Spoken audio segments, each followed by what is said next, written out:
The validation process is merely a little test to see if the idea has legs. Okay, in other words, you're just decreasing the risk that you're offering something that's not going to sell. So validation at its most basic is you make an F offer to a small group of real people and you find out whether they are going to pay for it, not whether they think it sounds interesting, not whether they say, "Oh, I love that." Um, you're testing whether they're actually going to hand over money for it.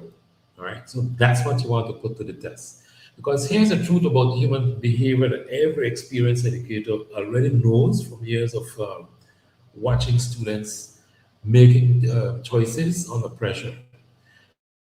People's stated intentions and their actual behavior are two very different things, right? A student who says, "I'm going to study tonight," is not the same as a student who actually studies tonight.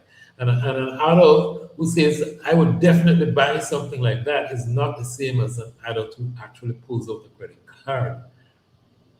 So the only valid signal is the transaction itself. Everything before the transaction is a hypothesis. Validation is how you test the hypothesis quickly, cheaply, and with a small enough group that the stakes are manageable before you make the much larger investment of building the full